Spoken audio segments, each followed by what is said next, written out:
अयोध्या के खाक चौक स्थित हनुमान बाग के पास आश्रम सीताराम विहार कुंज में एक श्रद्धालु भक्त के द्वारा ब्राह्मण साधु संतों का भोज भंडार किया गया था, जिसमें अयोध्या के साधु संत आए और भंडारे का प्रसाद ग्रहण किया। वहीं सीताराम विहार कुंज व पुरुषोत्तम दास निष्काम सेवा ट्रस्ट के अध्यक्ष व महंत रामचंद्र दास के बताया कि अयोध्या में साधु संतों को भोजन कराने का महत्व बहुत ज्यादा है। हमारे आश्रम से जुड़े श्रद्धालु भक्त छत्तीसगढ़ से आए थे। इनकी इच्छा थी कि आषाढ़ अमावस्या के समय में भंडारा कराने की, तो ये हमारे भक्त ने भंडारा किया और बहुत प्रसन्न हुए।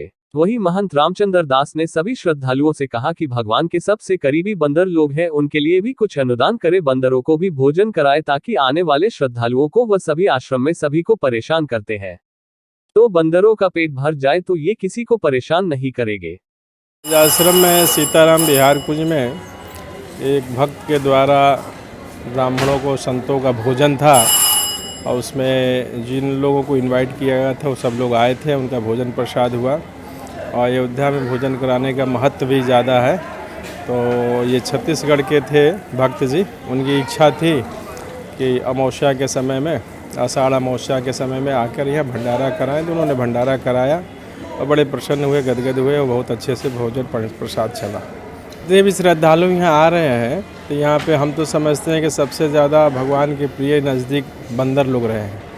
उनके लिए भी ये कुछ अनुदान करें, बंदरों को भी भोजन कराएं जो डिस्टर्ब कर रहे हैं हर आश्रमों को, हर यात्रियों को, हर पथिक को। तो बंदरों को अगर पेट भर जाए ना तो वो किसी को परेशान नहीं करेगा व्यक्ति। बाकी उसके बाद तो जो भी मठ मंदिर वहाँ भोज भंडारा हो ही रहा है, भंडारा कर ही रहे हैं। और जहाँ जहाँ खुद भी देखें कि कहीं कचरा है तो खुद भी सफ़ा करने का प्रयास करें, उसमें सहायक बने। क्या नाम हमारा? रामचंद्र दास। कौन सा मंदिर है? पुरुषोत्तम दास निष्काम सेवा ट्रस्ट।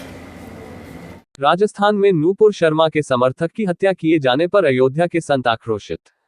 राजस्थान में नूपुर शर्मा के समर्थक की हत्या किए जाने पर अयोध्या के संत आक्रोशित हैं और एक स्वर में कहा है कि हत्यारों को फांसी की सजा हो, इससे कम की सजा मान्य नहीं होगी। इस संदर्भ में राम जन्मभूमि मंदिर के मुख्य अर्चक आचार्य सत्येंद्र दास ने कहा कि यह बहुत बड़ा अपराध हुआ है, हत्यारों को बख्शा नहीं जाना चाहिए। नूपुर शर्मा ने जो भी कहा था वह कोई गलत नहीं कहा था। नूपुर शर्मा के समर्थक की हत्या जो की गई है यह बहुत दुखद घटना है। सरकार सख्त से सख्त कार्यवाही करे ताकि इस तरह की वारदात पुनः ना हो सके। वहीं दूसरी ओर जगत गुरु परमहंस आचार्य ने कहा कि अगर हत्यारों को फांसी की सजा न हुई तो हम संत खुद ही कानून को हाथ में लेंगे।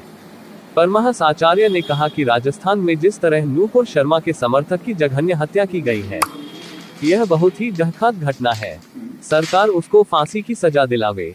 अब अपराधियों को सबक सिखाना होगा। मुस्लिम समाज के जिस अपराधी ने यह हत्या की है उसको फांसी की सजा मिलनी चाहिए। घटना है क्योंकि जो नूपुर शर्मा का समर्थन करने वाले को जिस प्रकार से उनकी हत्या किया गया है वो है और शोचनीय है हमारे हिंदू समाज को, सनातन समाज को, कि जिस बात को नूपुर शर्मा ने कहा है उनके शरीयत में लिखा हुआ है कि उनके मोहम्मद साहब ने 9 वर्ष की लड़की से निकाह किए थे, उसी बात पर हम कह दिया। और उस समय कहा जब डिबेट पर बैठी थी और भगवान शंकर के ऊपर आरोप लगाने लगे, वो बैठे हुए दूसरे जो मियाँ थे, तब उसके उत्तर में उन्होंने दिया। तो ऐसी स्थिति में नूपुर शर्मा जो बोली वो सत्य बोली और उसके समर्थन में बोलने वालों की यहाँ नहीं बहुत जगह विदेशों में भी है और बहुत उसके समर्थक हैं, क्योंकि जो उसने कहा है वो सत्य कहा है और सत्य वो लोग मुसलमान सब जानते हैं कि हमारी शरीयत में लिखा हुआ है इसमें। फिर भी ये एक उसका बहाना है और देश को बर्बाद करने के लिए, देश में क्रांति पैदा करने के लिए और अपनी शक्ति दिखाने के लिए कि हम मुसलमान इस प्रकार से हैं और मोहब्बत के कहा जाएगा तो उसकी इस प्रकार से हत्या कर सकते हैं। तो यह जो हुआ है गलत हुआ है, इस पर सरकार को सोचना चाहिए, हिंदू समाज को सोचना चाहिए और सनातन समाज को सोचना चाहिए कि ऐसी घटनाएं हमारे जो देवी देवताओं के ऊपर आरोप लगते हैं तो हम उसको चुपचाप सुन लेते, सह लेते हैं और उनके ऊपर जो हुआ तो पूरा देश नहीं विदेश के लोग भी खड़ा हो गए उसके विरोध में। और हमारे भी जो संगठन नहीं है जो इस प्रकार से कर रहे हैं वो गलत है। इस पर सोचना पड़ेगा और इसी स्थिति में और मजबूत हो और जिन लोगों ने ऐसा किया है उनको कठोर से कठोर दंड दिया जाए, जिससे फिर इस प्रकार के कार्य करने की क्षमता, इस प्रकार काम करने की उनको न कर सकें। इस प्रकार हम कहते हैं कि हिंदू समाज को और वह नूपुर शर्मा ने कि एक बात कह देने पर इतना होता, हमारे तमाम देवी देवताओं के अपमान हुए हैं और हम चुपचाप इंसानशील बैठ जाते, गलत है। हम भी अपने देवी देवताओं के लिए अपमान होते हैं तो उसके भी सोचें। राजस्थान के उदयपुर में एक हिंदू टेलर की 2 मुसलमानों ने जिस तरह से निर्मम और नृशंस हत्या की है, अब समय आ गया है कि हिंदू बहुत दिन तक हनुमान चालीसा पढ़े, हनुमान जी की आराधना किए। अब हनुमान बनने का समय आ गया है। जिन मोहि मारा ते मैं मारे। और जिस तरह से लगातार हिंदुओं की हत्या हो रही है और होता कुछ नहीं, इनको लगता है जेल जाएंगे फिर छूट जाएंगे, और इनके पीछे हजारों मुल्ला इनके बचाव में लगे रहते हैं, फंडिंग करने वाले, बचाव करने वाले, कानूनी सहायता देने वाले, डिबेट में बैठ करके इनका बचाव करने वाले। इसलिए मैं अयोध्या से तपस्वी छावनी पीठाधीश्वर जगत गुरु परमहंस से आचार्य आज घोषणा करता हूं, यदि फास्ट ट्रैक में सुनवाई करके इन दोनों दरिंदों को फांसी नहीं दी गई तो मैं कानून को हाथ में लूंगा और मेरे साथ में 100 करोड़ हिंदू कानून को हाथ में लेंगे और भारत को जिहाद मुक्त करेंगे। जो इस तरह से जिहादी हैं, नूपुर शर्मा ने क्या कहा? नूपुर शर्मा ने वही कहा जो इन जिहादियों के, इन मुसलमानों के ग्रंथ में लिखा है, इनके हदीस में लिखा है। और जब इस तरह की घटना होती है तो कोई मुल्ला उसका विरोध नहीं करता है। इसलिए सारे मुसलमान, जितने भी मुसलमान हैं, इनको पाकिस्तान, बांग्लादेश मिल गया है, वहां चले जाएं, और नहीं तो हम हिंदू इनको वही सजा देंगे जिस तरह से, जिस भाषा को ये समझते हैं। ये जिस तरह से बेरहमी से हमारे हिंदुओं की हत्या किए हैं, मैं स्वयं इसका बदला लूंगा और इसकी चौगुनी ताकत से मैं तड़पा करके इन जिहादियों को मारूंगा और 100 करोड़ हिंदू अब कानून को हाथ में लेगा। जय श्री राम। अयोध्या जिले के बीकोपुर कोतवाली क्षेत्र के किलाहना गांव की महिला गायत्री देवी ने अपने ऊपर हो रहे उत्पीड़न का आरोप लगाते हुए एसडीएम कार्यालय के सामने अपने हाथ की चूड़ियां एसडीएम कार्यालय दरवाजे के सामने उतार कर धरने पर बैठे कर सनसनी फैला दी।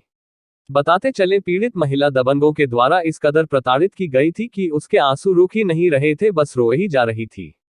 जब एसडीएम साहब को इसकी सूचना मिली तो वह अपने एसी वाले कार्यालय में बैठकर कर्मचारियों के माध्यम से पीड़ित महिला का हाल खबर लेते रहे, लेकिन प्रत्यक्ष रूप में महिला का हालचाल जानने नहीं आए। उसके बाद एसडीएम साहब ने कोतवाली बीकोपुर की महिला पुलिस को फोन करके बुलाया। पुलिस तो आ गई और कोतवाली बीकोपुर की महिला पुलिस बड़ी देर तक महिला को समझाती रही। काफी कड़ी मशक्कत करने के बाद भी पीड़ित महिला एसडीएम कार्यालय के सामने धरने पर बैठी ही रही, लेकिन एसडीएम साहब अपनी एसी वाले कार्यालय से ना निकलकर महिला से मिलने नहीं आए, बल्कि चोरी चुपके एसडीएम बीकोपुर दूम दबाकर दरवाजे के पिछले हिस्से से निकलकर अपनी गाड़ी में बैठकर 9-2-11 हो गए।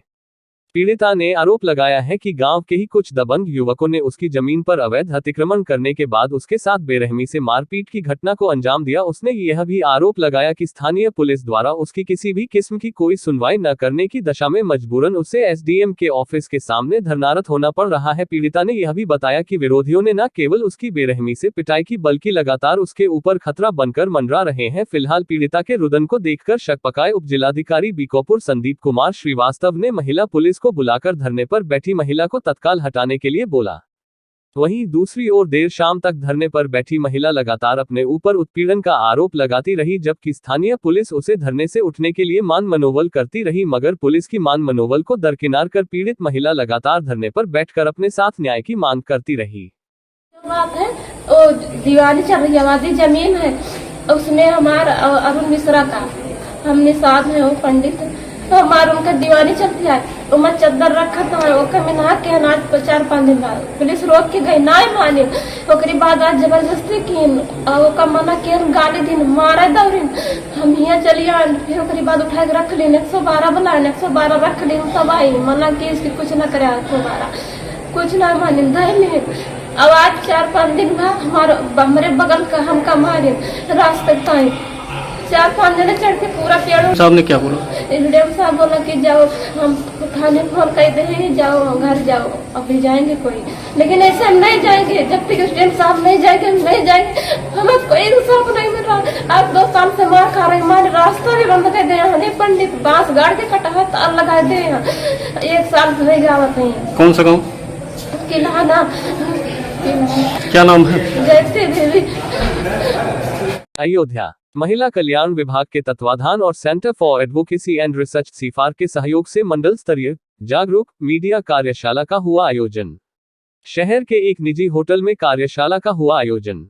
कोविड-19 संक्रमण के कारण अपने माता पिता दोनों या उनमें से किसी एक या अपने वैद्य संरक्षक को खोने वाले बच्चों को रुपये 4000 प्रतिमाह देने का है प्रावधान। योजना के तहत मंडल में अब तक कुल 655 पात्र बच्चों को आर्थिक सहायता दिलाई गई। महिलाओं व बच्चों की सुरक्षा, सम्मान एवं स्वावलंबन के उद्देश्य से मिशन शक्ति 4 अभियान किया गया है शुरू। कार्यशाला में पीपीटी के माध्यम से महिला कल्याण विभाग की ओर से संचालित महिला एवं बाल विकास के क्षेत्र में जनपद की मंडल स्तरीय उपलब्धियों की जानकारी साझा की गई। जानकारी उप निदेशक महिला कल्याण अयोध्या मंडल अश्वनी कुमार ने दी। कला इसलिए आयोजित की गई कि मीडिया के माध्यम से हम जो अंतिम पायदान पे लोग हैं उन तक पहुंच सकें और विभाग की जो योजनाएं हैं उनका लाभ उन्हें दे सके। तो मीडिया के माध्यम से हम जन जन तक पहुंचना चाहते हैं, इसी उद्देश्य से कार्यशाला। तो महिला एवं बाल विकास विभाग जो उत्तर प्रदेश का है वो महिलाओं और बच्चों के लिए जो कल्याणकारी योजनाएं हैं उन पे काम करता है। और जो हमारी विशेष योजनाएं हैं जैसे पति की मृत्यु उपरांत निराश्रित पेंशन योजना है, या महिलाओं और बालिकाओं को सुरक्षा देने के लिए 181 महिला हेल्पलाइन या वन स्टॉप सेंटर है। साथ ही साथ कोविड में जो बच्चे अपने माता पिता को खो चुके हैं या इतर कारणों से भी उन्होंने अपने माता पिता को खोया है, उनसे संबंधित मुख्यमंत्री बाल सेवा योजना है। बालिकाओं की शिक्षा को प्रोत्साहन देने के लिए मुख्यमंत्री कन्या सुमंगला योजना है।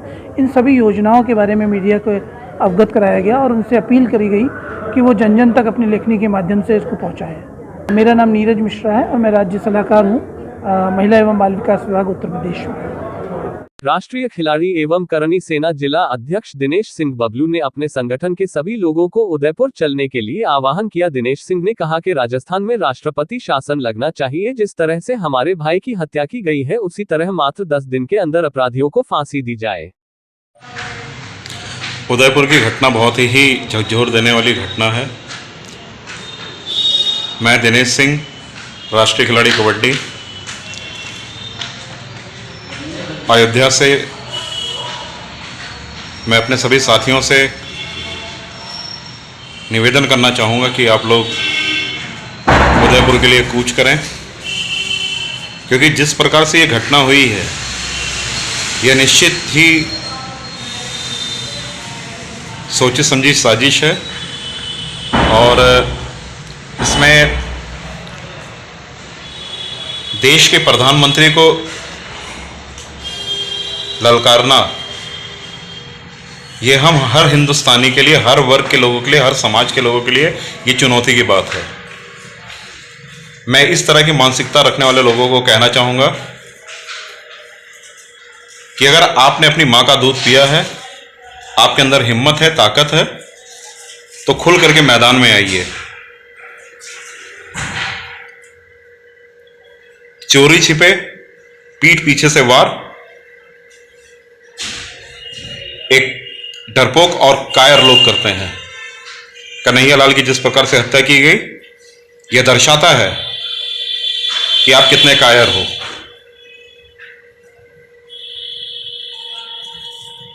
मात्र कुछ लोगों ने देश को ऐसी परिस्थितियों में ला करके खड़ा कर दिया है कि जिसकी वजह से आज निर्दोष लोगों की हत्या हो रही है। एक हिंदू भाई को निपुण शर्मा का समर्थन करना कितना महंगा पड़ा कि आज वो परिवार पूरे देश की तरफ आंखें उठा करके देख रहा है। मैं सभी लोगों से निवेदन करूंगा, कृपया शांति व्यवस्था बनाए रखें, लेकिन देश के प्रधानमंत्री से देश के राष्ट्रपति जी से एक निवेदन करना चाहूंगा कि तत्काल प्रभाव से राजस्थान के अंदर राष्ट्रपति शासन लगा दिया जाए। एनआईए मात्र 3 दिन में जांच करके सुप्रीम कोर्ट में इसको दाखिल करे और जिस प्रकार से यह घटना हिंदुस्तान में हो रही है, जिस प्रकार से यह घटना को अंजाम दिया गया, उसी प्रकार से मेरा हाथ जोड़ करके बरसात शुरू होते ही नगर वासियों को जलभराव की समस्या से निजात दिलाने के लिए नालों पर से अवैध अतिक्रमण को हटाया जा रहा है। नगर निगम के कर्मचारी दल बल के साथ निकले और जेसीबी लगाकर अवैध अतिक्रमण हटाया। अतिक्रमण हटाने के दौरान नगर आयुक्त विशाल सिंह ने बताया कि यह किसी तरीके का अतिक्रमण हटाओ अभियान नहीं चल रहा है, बल्कि बरसात को देखते हुए नालों की सफाई करने के लिए लालू के ऊपर बने अवैध निर्माण को हटाया जा रहा है। देखा जा रहा है कि नगर में लोगों ने नालों को अतिक्रमण कर लिया है, जिसके चलते बरसात के पानी की निकासी नहीं हो पा रही है और थोड़ी सी बरसात में सड़कों पर जलभराव हो जाता है, जिसके चलते राहगीरों और मोहल्ले वासियों को दिक्कतों का सामना करना पड़ता है। इसीलिए अतिक्रमण हटाकर जलभराव की समस्या से निजात दिलाया जाएगा। ना ये अभियान चल रहा है, ना अतिक्रमण हटाया जा रहा है। अभी बारिश आज भी हुई है और आने वाले अधिकतम 1 हफ्ते के अंदर पूरे शहर में बारिश की संभावना है। और आप ठीक मेरे पीछे देख सकते हैं कि नालों की क्या स्थिति है शहर में। अगर इन नालों के कब्जों को नहीं हटाया जाएगा तो ना उनको साफ किया जा सकता है, ना पानी का फ्लो प्रॉपर बनाया जा सकता है। अभी आप सब भी मेरे साथ पूरा अंदर गली तक घूम के आए हैं। तो जब तक हम नालों को उस पर किए गए कब्जों से अतिक्रमण मुक्त नहीं करेंगे, तब तक हम पानी के बहने का जो फ्लो है उसको नहीं मैनेज कर पाएंगे और फिर हर बार की तरह पुनः इस बार फिर शहर पूरा बारिश के समय में पानी से डूबेगा, जल भराव होगा, तरह तरह की बीमारियां फैलेंगी और वो खतरनाक होगा। तो जो अयोध्या को जिस तरह का शहर बनाने का प्रयास हम लोग कर रहे हैं, उसमें किसी भी प्रकार से नाले पर, नाली पर, सड़क पर इस तरह के जो अवैध अतिक्रमण है जिससे जनमानस को समस्या होती है, वो क्षम्य नहीं है और उनको हटाया जा रहा है। हमारे साथ पूरी नगर निगम की और विकास प्राधिकरण की टीम मौजूद है। हमारे साथ सेक्रेटरी हैं, विकास प्राधिकरण के जो लोकल जनप्रतिनिधि हैं वो भी हमारे साथ मौजूद हैं। और अच्छी बात यह है कि जो लोकल जनता है वो भी मौजूद है। लोगों ने दिखाया कि 10-10 साल से वो एप्लीकेशन दे रहे थे और उस पर कार्रवाई नहीं हुई थी। तो ये हमारी समझ से हम सभी अयोध्या वासियों के लिए भी एक अच्छा समय है कि हम इस समय जो अच्छा और सही काम है उसको बेखौफ होकर कर पा रहे हैं और 10 साल से लंबित समस्याओं को भी निस्तारित कर रहे हैं। जनपद के ईंट निर्माता समिति की बैठक आज एक स्थानीय होटल में संपन्न हुई, जिसकी अध्यक्षता मनीराम वर्मा ने की। इस दौरान उत्तर प्रदेश ईंट निर्माता समिति के अध्यक्ष अतुल कुमार सिंह ने कहा कि केवल ईंट भट्ठों पर ही जीएसटी की कर की दर में बेतहाशा वृद्धि कर दी गई है। जो जीएसटी की दर पहले 1% समाधान योजना थी उसे बढ़ाकर 6% तथा जो दर 5% रेगुलर थी उसे बढ़ाकर 12% कर दी गई है, अर्थात 600% व 240% की बेतहाशा वृद्धि कर दी गई है। एवं कोयले के मूल्यों में भी अभूतपूर्व वृद्धि हो गई है। जो कोयला पिछले वर्ष 8,000 से लेकर 10,000 प्रति मेट्रिक टन में था, वह कोयला अब 20,000 से लेकर 27,000 प्रति मेट्रिक टन हो गया है, जिसके फलस्वरूप ईंटों के लागत मूल्यों में काफी बढ़ोतरी हो गई है। इसके विरोध में देश के प्रत्येक जिलों ने जिला मुख्यालय से लेकर देश के सबसे बड़े प्रदर्शन स्थल नई दिल्ली के जंतर मंतर पर भी धरना प्रदर्शन किया, परंतु इसका सरकार पर कोई भी प्रभाव नहीं पड़ा। इससे विवश होकर अखिल भारतीय ईंट एवं टाइल्स निर्माता महासंघ नई दिल्ली के द्वारा दिनांक 23 जून 2022 को नई दिल्ली में हुई बैठक में देश के संपूर्ण ईंट भट्ठों के लिए हड़ताल की घोषणा कर दी गई है, जिसका देश के समस्त राज्यों ने समर्थन किया, जो कि आगामी वर्ष से अनिश्चितकालीन हड़ताल रहेगी तथा ईंट के उत्पादन का कार्य ठप रहेगा। इस बैठक में जिला महामंत्री सत्यप्रकाश सिंह, प्रदेश के सहमंत्री संजय सावलानी, कोषाध्यक्ष नारायण दास, प्रेम नारायण शुक्ला, जितेंद्र प्रताप सिंह, कुलदीप सिंह, जगदीश सिंह, सुरेश कुमार काली, प्रेम प्रकाश शर्मा, बबलू सिंह, संजय सिंह, चंद्रभान मौर्य, सुनील तिवारी, आदिल भाई, पीयूष कैवलानी आदि ईंट भट्ठा लोग मौजूद रहे। समिति की बैठक अभी दिल्ली के अंदर संपन्न हुई, जिसमें ईंट भट्ठों के ऊपर जीएसटी की बेतहाशा वृद्धि और कोयले की 10,000 का कोयला 26,000 रुपये में बिका है इस साल। और कोयले के इस ट्रेड में कुछ ऐसे माफिया लगे हैं कि जिनको सरकार नियंत्रित करना चाहे तो कर सकती है, लेकिन कर नहीं पाई, जिसकी वजह से जो है हमारे लागत मूल्य में बेतहाशा वृद्धि हो गई है। और इस वृद्धि के कारण तमाम लोग हमारे इस बार भट्ठे चला नहीं पाए और चला रहे थे तो बीच में उन्हें बंद करना पड़ा।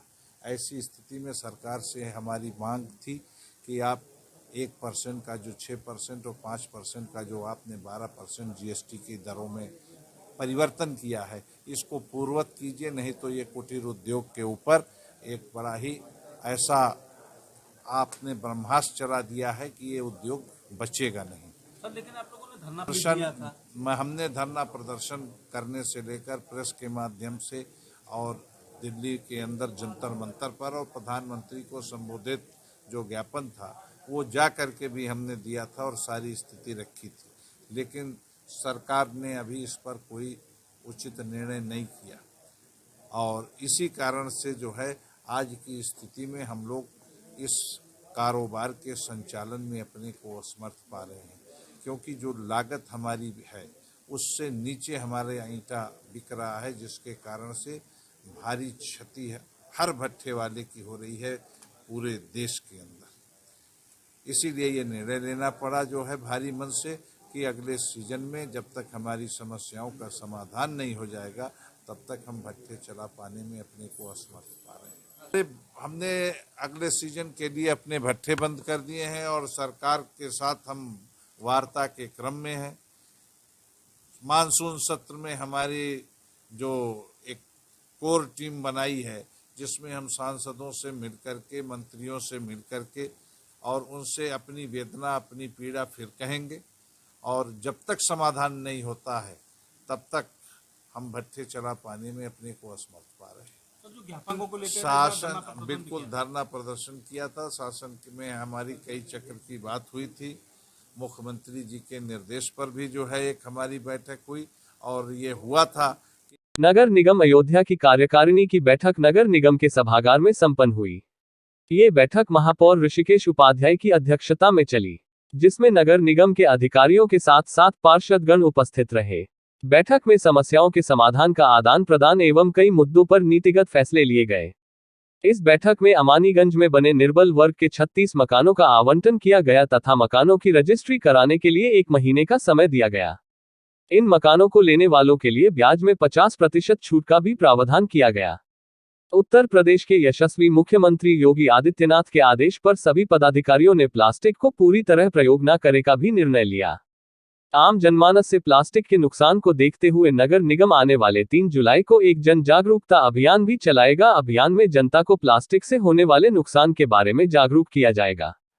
महापौर ऋषिकेश उपाध्याय ने बताया कि आज की कार्यकारिणी की बैठक में कई नीतिगत फैसले लिए गए, जिसमें अमानीगंज में बने निर्बल वर्ग के मकानों का आवंटन कर 1 महीने के अंदर रजिस्ट्री करने वालों को 50% ब्याज में छूट देने का फैसला लिया गया। इसके साथ साथ मुख्यमंत्री जी के आह्वान पर मैंने और हमारे सभी पार्षदगण और अधिकारियों ने प्लास्टिक न इस्तेमाल करने की शपथ भी ली। 30 बार डाला होगी। आज नगर निगम के कार्यकारिणी की बैठक हुई है, जिसमें कुछ नीतिगत फैसले लिए गए हैं। जो हमारे अमानीगंज में 36 मकान बने थे जिनको निर्बल आवास के लिए थे, उनको दिया गया था। उसमें हम लोगों ने 50% ब्याज में छूट किया। उनको 1 महीने की समय सीमा दे रहे हैं। जो एक समय में अपनी रजिस्ट्री कराएंगे उनको 50% ब्याज में छूट का प्राविधान किया गया है। आज माननीय मुख्यमंत्री जी का पूरे प्रदेश में अभियान था कि सिंगल यूज प्लास्टिक का शपथ लेना था। जो 3 जुलाई तक हम लोगों का जन जागरूकता अभियान चलेगा कि जो सिंगल यूज प्लास्टिक है उसका भी उपयोग नहीं करेंगे। हमारे सभी यहाँ कार्यकारिणी के सम्मानित सदस्यगण उपस्थित थे, यहाँ अधिकारीगण थे, उपसभापति ब्रजेंद्र सिंह जी, ऐसे हमारे पार्षद सबकी उपस्थिति में आज हम सब लोगों ने शपथ लिया कि सिंगल यूज प्लास्टिक का हम लोग उपयोग नहीं करेंगे। आज के लिए बस इतना ही। कल फिर मिलेंगे इसी समय इसी चैनल पर। अब हमें दीजिए इजाजत। नमस्कार।